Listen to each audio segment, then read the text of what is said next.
Assalamualaikum warahmatullahi wabarakatuh. Halo adik-adik, apa kabar semuanya? Semoga selalu dalam keadaan sehat ya. Perkenalkan, nama kakak Agung Gunawan, mahasiswa pendidikan fisika Universitas Sultan Ageng Tirtayasa. Pada pertemuan kali ini, kita akan membahas mengenai hukum yang sangat fundamental dalam dunia fisika. Hukum yang sangat mendasari tingkah laku dari benda-benda di sekeliling kita. Nah, apakah itu? Ada yang tahu? Hukum Newton, Kak. Benar, yaitu hukum Newton. Tujuan pembelajaran kali ini yaitu menerapkan hukum 1 Newton, hukum 2 Newton, dan hukum 3 Newton.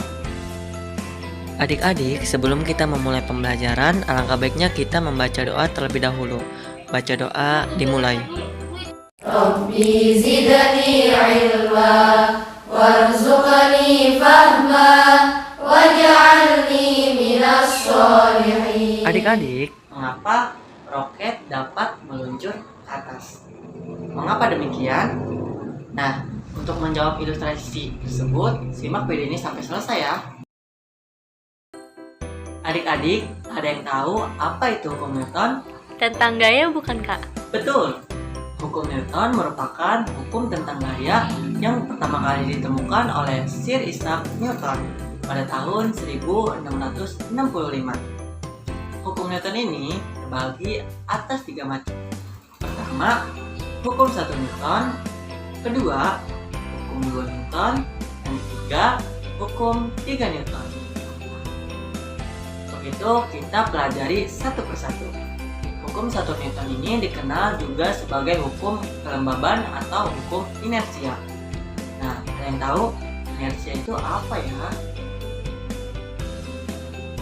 Jadi, hukum inersia adalah keadaan benda cenderung mempertahankan posisinya atau malas bergerak.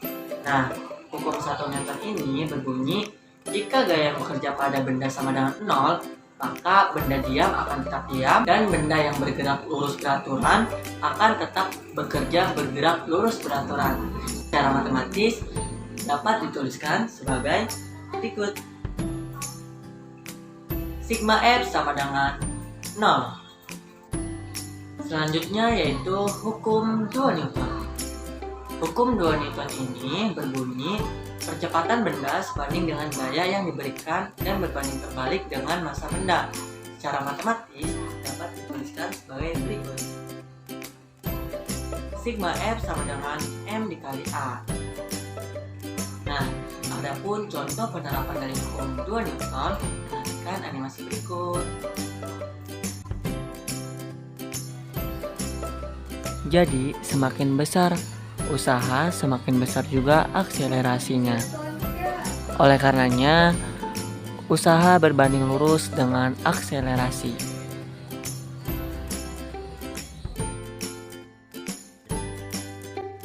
Nah, yang terakhir adalah hukum 3 Newton. Hukum 3 Newton ini dikenal juga sebagai hukum karma. Hukum 3 Newton ini berbunyi, jika suatu benda memberikan gaya pada benda lain, maka benda yang dikenai gaya akan memberikan gaya yang besarnya sama, dan gaya yang diterima dari benda pertama tapi memiliki arah yang berbeda.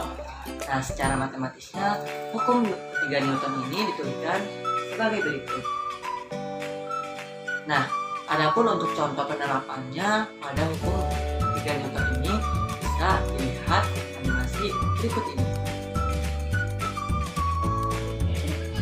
Untuk setiap aksi akan menimbulkan reaksi secara berlawanan arah.